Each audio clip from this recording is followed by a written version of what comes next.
A deadly tornado strikes the South. 4 inmates are on the run after breaking out of a Louisiana jail, and the 49ers just locked down quarterback Brock Purdy with a 5-year deal. Plus, could your grip strength actually predict how long you'll live? And in trivia, what's the shallowest sea in the world? It's Sunday, May 18th. This is the Flyover Podcast.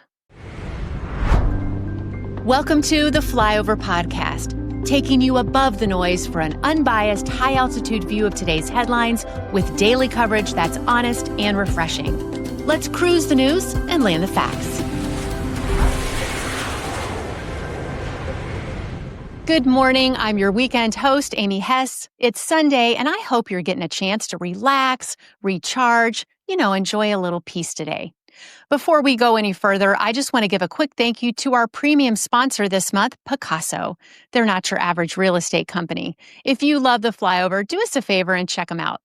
All right, let's get right to it so you can get the news you need to know with no spin, all in about 15 minutes. Get ready for takeoff.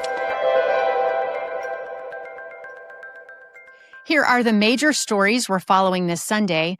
We're starting today with devastating weather in the South and Midwest. At least 23 people were killed in a tornado outbreak that swept through parts of Missouri and Kentucky from Friday night into Saturday morning. 12 of those deaths happened in London, Kentucky, and Governor Andy Beshear says that number could rise, with rescue operations still underway. The same system also brought tornadoes to Wisconsin, triggered a heat wave in Texas, and caused a surprise dust storm that blanketed Chicago on what had been a sunny afternoon. In New Orleans, a major manhunt is underway after 10 inmates escaped from a city jail Friday night, including 4 who were charged with second-degree murder. 3 have been recaptured, but 7 are still on the run. Surveillance footage shows the men prying open a cell door, then sprinting across Interstate 10 into a nearby neighborhood. The escape wasn't discovered until 8 hours later during a routine morning headcount. The Orleans Parish Sheriff says there are signs the men may have had help from someone inside the department. And finally, the San Francisco 49ers have reached a 5-year, $265 million deal with quarterback Brock Purdy. Purdy earned the nickname Mr. Irrelevant as the final pick in the 2022 NFL Draft, but since then, he's won 23 of 36 regular season starts and thrown for 64 touchdowns. Now with $181 million guaranteed, he becomes the 7th highest paid player in the NFL. Turning now to a few financial headlines to keep an eye on. Moody's Ratings has downgraded the United States credit rating by 1 notch, from AAA to AA1. The agency cited the growing burden of financing the federal government's budget deficit as the reason for the cut. Ford is recalling more than 270,000 Expedition and Lincoln Navigator SUVs from model years 2022 through 2024. The issue? Potentially defective brakes. And Capital One has agreed to pay $425 million to settle a nationwide lawsuit. The bank was accused of cheating savings account customers out of much higher interest rates that were available elsewhere. All right, it's time now to check in on the markets. It was a strong week on Wall Street. The Nasdaq rose 2.87%, the S&P 500 was up 2.6%, and the Dow climbed 1.8%. Over in commodities, Bitcoin dipped slightly, down 0.59%, and gold took a bigger hit, falling 3.6% to close at $3,182 an ounce. Thank you to our sponsor, Picasso. Why invest with Picasso, you ask? Let me put this in perspective. Picasso is backed by heavy hitters like SoftBank and Mavron, the same VCs that backed companies like eBay and Allbirds. So why are they investing? Because Picasso, started by Zillow's co-founder, is changing the way people buy second homes. It's already done over $1 billion in real estate transactions, and the momentum is global. Record sales in Paris. They've got 8 homes in Cabo, and they just closed their most expensive home yet in London. No wonder gross profit grew 41% in 2024. The opportunity for you? You can invest now at just $2.80 a share. This isn't a crypto token or some vaporware idea. It's real equity in a real venture-backed company. But again, the price changes on May 29th.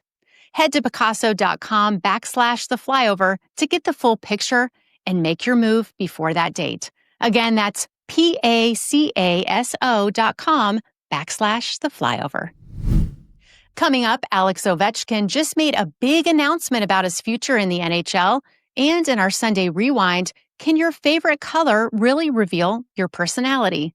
Plus, the eye-opening salary it now takes to buy a home in most states. Stay tuned. Time now for a quick spin through the sports headlines.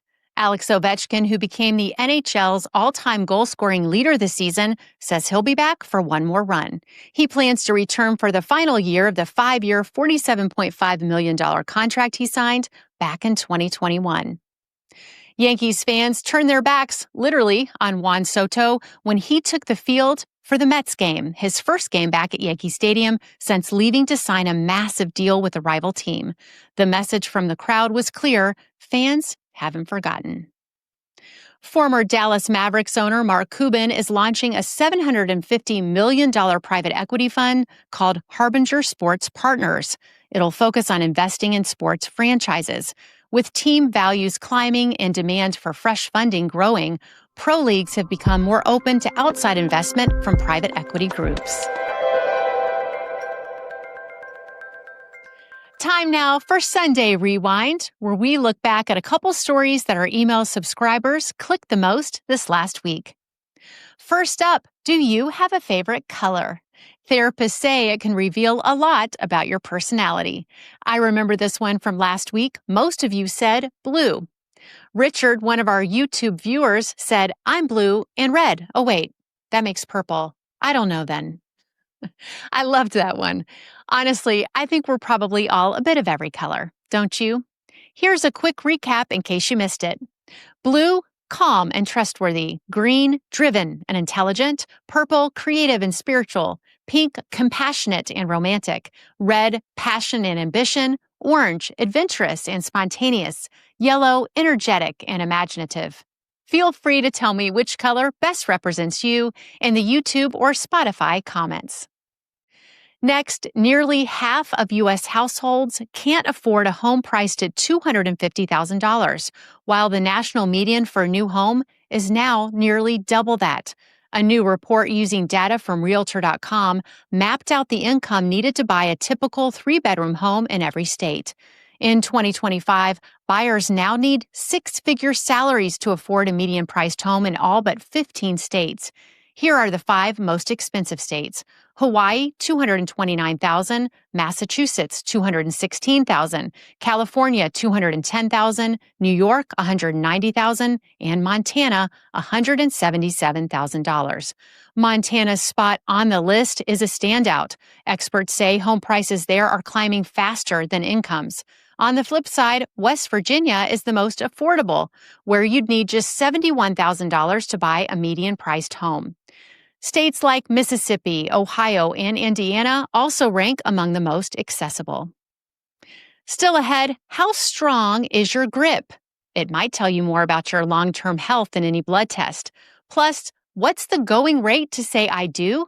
And yes, there really is a museum devoted to mustard, mummies, and even David Hasselhoff. That's all coming up next.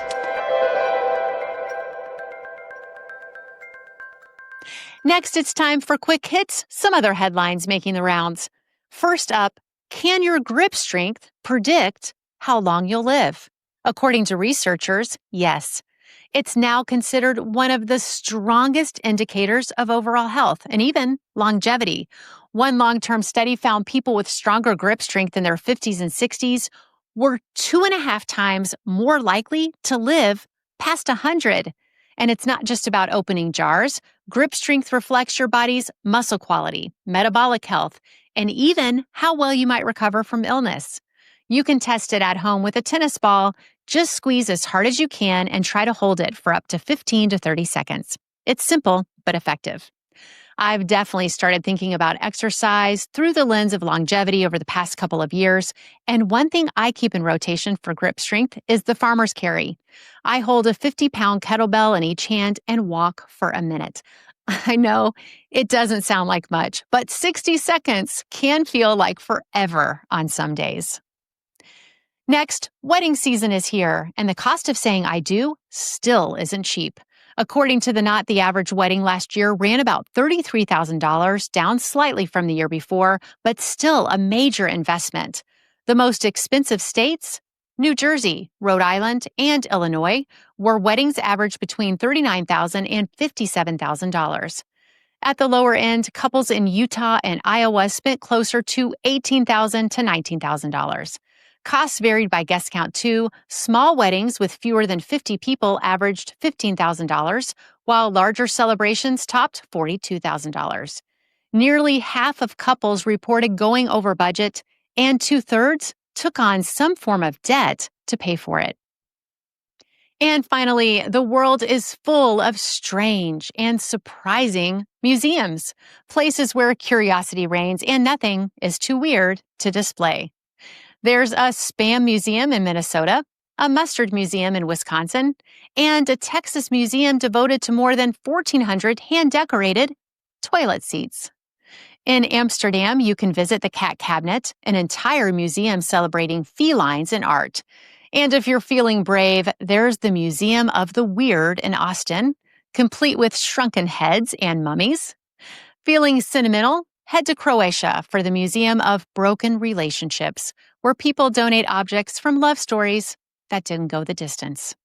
Or if you want something glow in the dark, there's a fluorescent art museum in Amsterdam called Electric Ladyland. And in Germany, there's a whole museum dedicated to David Hasselhoff. Yes, really. If this is making you think it's time for a vacation, or if you just want to see more, head to jointheflyover.com and check out today's email edition. Now it's time for Pole Position, where we turn the mic over to you. We asked our email subscribers, what was your favorite after-school activity? Yesterday, I told you my go-to was making a snack and then promptly calling my bestie to talk through all the school drama of the day. Let's find out how you answered. 33% said riding bikes, 25% went with other, 18% said watching TV, 9% local hangout, 9% reading, and 6% said eating snacks. All right, here's today's new question. Do you do crossword puzzles? Your choices are yes, no, I prefer Sudoku. While I do like a good crossword puzzle and my grandmother absolutely loved them, my brain game is definitely Wordle. I try to do it daily along with connections, and my husband and I have a little friendly competition going. It's usually me who wins. Shh. You can cast your vote now in today's email edition, and we'll reveal the results tomorrow. All right, before we land, let's wrap things up with a little trivia. You remember the question, what is the shallowest sea in the world? The answer, the Azov Sea. Located in Eastern Europe and connected to the Black Sea, the Azov has an average depth of just 23 feet and a max depth of 46. Because water from the Azov flows into the Black Sea, it stays relatively fresh with low salinity. All right, keep that little nugget in your back pocket. You never know when you're going to need it for a crossword puzzle. That's it for today's episode of The Flyover. I always look forward to being here with you on the weekends, and I hope you're leaving a little more informed and maybe even a little entertained. Don't forget to like, follow, and share, and be sure to check out one of the 9 state editions we offer for news right where you live. Weekdays, you're in great hands with the fabulous Ayla Brown, delivering the same smart, sharp, no-spin news. And I'll be right back here with you next weekend.